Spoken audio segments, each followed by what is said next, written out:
kalau saya percaya dinosaurus ada, masa dinosaurus ada, saya tidak percaya Al-Qur'an.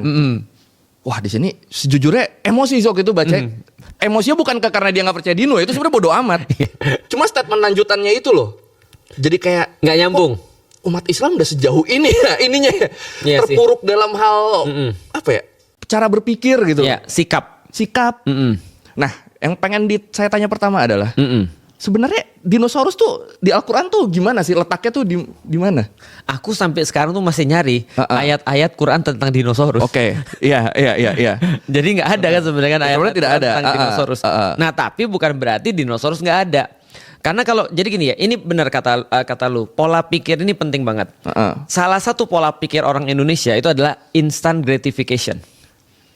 Semuanya tuh pengennya instan, hasilnya tuh pengen instan. Benar. Termasuk kesimpulan juga harus instan. Contoh ya, kalau Felix nggak temenan sama Koi berarti Felix musuhan. Itu cara berpikir kesimpulan instan. Jump to conclusion. Padahal kita kan bukan hanya musuhan. Iya kan? Kita kan saling berkonspirasi. Kalau Anda tahu chat saya sama Doi, wah, kacau. Iya kan? Itu jump to conclusionnya terlalu cepat. Benar. Karena mereka pengen instan segala-gala macamnya. Nah, contohnya lagi misalnya, kalau Felix tidak memaki seseorang berarti Felix dukung seseorang, nggak gitu juga. Oke. Nah sama kayak tadi, kalau Al-Quran tidak mention tentang dino berarti dino nggak ada. Ini cara berpikir kayak apa nih?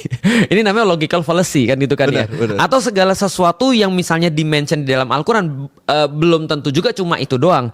Nah makanya di dalam Al-Quran sebenarnya ya, bukan di dalam Al-Quran, sebenarnya di dalam pola pikir Islami sebenarnya hal-hal kayak gini juga dimention. Ada pola-pola pikir. Contoh misalnya ya, ada yang di dalam Islam namanya mafhum mukhalafah atau pemahaman berkebalikan misalnya. Ada tuh, tapi nggak semua bisa dipakai kaidah ini, nggak semua.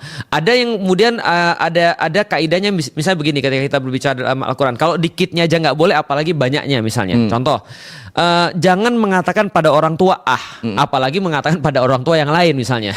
Ya kayak misalnya tit gitu ya, itu nggak boleh. Misalnya, dasar misalnya itu nggak boleh. Nah itu antum ya, maksudnya antum ya. Nah betul, antum. Iya, ancur. Iya, apalagi ancur nggak boleh. Nah jadi artinya itu adalah yang dikit, apalagi yang banyak nggak boleh. Ini pola pikir nih. Nah jadi pola pikir semacam ini menurutku adalah justru pola pikir yang bertolak belakang daripada pola pikir yang diajarkan di dalam agama.